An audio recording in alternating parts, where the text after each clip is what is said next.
boys. All right, everybody, welcome back to HareBrained Whiskey. So this week we're trying a blended Scotch. This was, yeah. So we decided to, obviously we like to change it up a little bit from week to week. Right. Because even all the options. Well, that, and it's just so it's not just all this, all that. Well, right. I try to change it up a little bit here and there. Not drinking just strictly bourbon all week, or for months. Although oddly, I was talking to one of the guys at work last night. Yeah. He's a rye guy. Right on. Yeah. I'm like, that's cool because you don't run into a lot of rye guys. More so of late, I've noticed. A lot more people are getting into rye. Well, no, this guy's a couple years older than us. Right. And he's like, oh, I'm a rye guy. Cool. Yeah. So we talked about whiskey for about 10, 15 minutes. It was kind of nice. Nice. Right on. Everybody's ready to whiskey. Oh, yeah. So today we are, as I said, blended Scotch. One of my favorite companies that does blended, and that is Compass Box. Yeah. Today we are doing Compass Box No Name.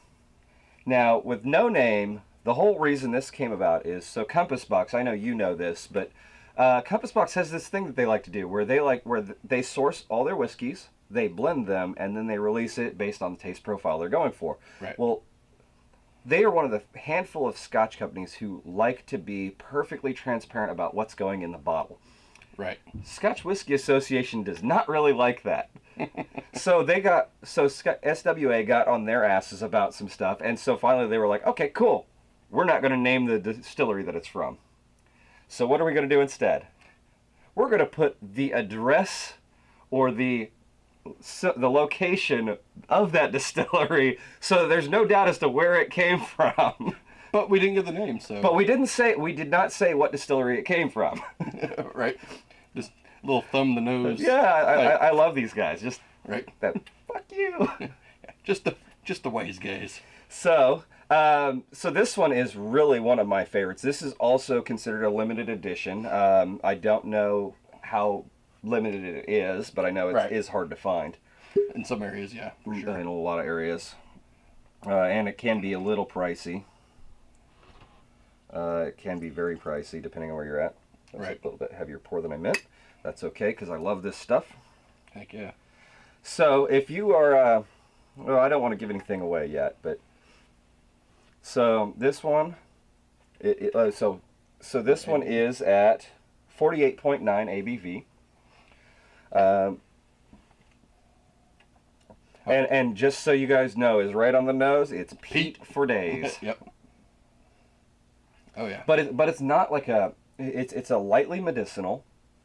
Right. But it's also kind of that ashy kind of earthy. Yeah, ashy kind of smoke smell. Right. It's not like a bonfire kind of smoke. It's it's not one that just overdoes like in peat. It's there. It's absolutely it's right up front. And keep in mind that we're accustomed to peated whiskeys. Sure. So it's true. A lot of this is not a newbie friendly whiskey necessarily. Now, if you're not a big peat fan. If you're not a peat fan, then yeah, this is if you're wanting to introduce your friends to a peated Scotch, probably don't start with this one. Not just because of the peat, but because of the price. Right. Yeah. It's like you're overpouring for them at that point. They're not going to understand or get. They might, but either way. Starting more with like a Lafroig or Ardbeg if you want to just throw peat at them. Bowmore, it's nice and light and friendly. Sure, yeah, that's if you want to be nice. So otherwise, throw a Lafroig 10. So one thing I do know about this one is this is very similar. It's along the same lines as Peat Monster, which we have right up here. Right. But the biggest difference is whereas Peat Monster is mostly Lafroig. Right. No Name is actually mostly Ardbeg. Right. Yeah, I mean, there's the peat. You get a little bit of the smoky meat. I always get a little bit of a pear. Yeah, when it comes to like a stewed pear almost. Mm-hmm. Yep, I get that all the time too. But yeah, and you can tell it's Ard. If you're used to drinking Ardbeg and you open this, you'll be like, that's Ardbeg, because it has that very distinct smell, and it's about 50% Ardbeg. Right. So, it is. But yeah, so after that first sip, the smoke kind of fades off a little bit. You don't notice the smoke as much in the nose. you start getting more of the fruit. And, yeah, a little bit more meat. of the berries. Mm-hmm. A little bit of honey. Yeah, I could give you that. You know, I keep always trying to Kind of reach for a actually, floral. I actually kind of got a caramel note almost. Well, honey would be a floral note. True. But yeah, I could see like a slight like a butterscotch or caramel, something like that. Yeah. Buried in there. Not overly deep and rich, but just kind of light in there. Right.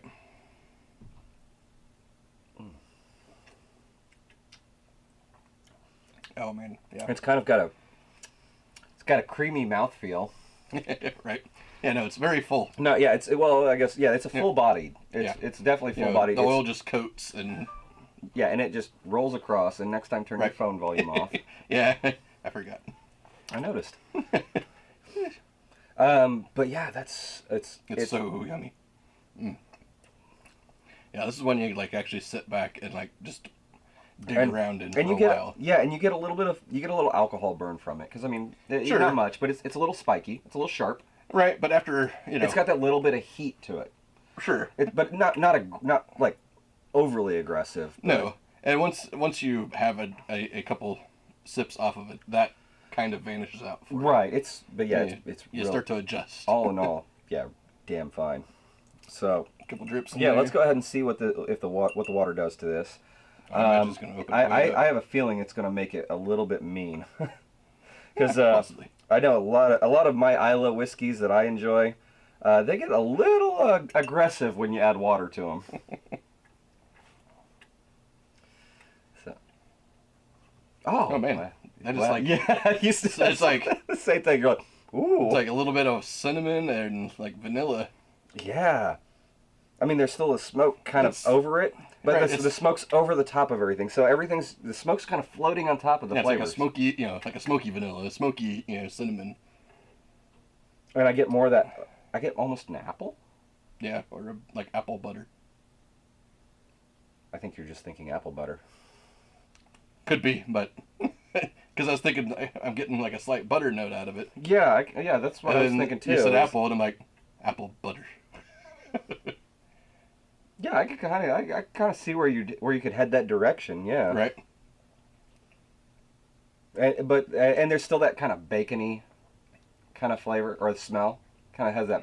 The bacony is definitely more on the taste. Oh, is it? Yeah. It's almost like liquid bacon. Like in the finish, as it wraps out, it's like really, right as it finishes, it just kind of this little hint of bacon goes whoop, hello. Yeah. Oh, that's so good. Right. So if you get a chance to try it, absolutely give it a shot. Absolutely. Now, I haven't said what this one costs in our area yet, and that is, like I said, it's a limited edition. This is about $150 in our area. Right. If you can find it. That's a big if. And that wasn't secondary pricing. That was actually standard retail price. Right. So it is very pricey from my point of view for a Scotch. For my pocketbook. Well, and just from my point of view, right. It's pretty pricey. But it's well worth it. But oh man, it holds its own. Like it's there. You reach a point of diminishing returns with a lot of whiskeys, right? Which is usually for me around $80 or so, give or take. Yeah, between 80 and 100, that's pretty much where it starts to peter out. This one, realistically to me, does not have that diminishing return. This one actually does hold up. Now, right, it maintains its price point. It's definitely a special occasion Scotch because of the price. Right, absolutely. But I'd pay that for it gladly. If I have the money to keep it, to always have it on hand, I would keep a bottle on hand. Is if you're not putting it back, it can last you 6 months to a year. And then you're only buying a $150 bottle once a year. Yeah. That's not so bad. Yeah, then you're down to like, $25, $30 a month. Right. So you're buying it on credit. True. All right. Well, we pissed it away in the wind. Well, probably better wrap this up. But yeah, absolutely. So thanks again for joining us, guys. We love having you here. Click like, click subscribe, drop us a comment, let us know what you're thinking. Tell us what you think. Tell us what your experiences are. We'd love to hear it. In the meantime, between now and then, here's to good friends, good times, and good whiskey. Cheers. Cheers.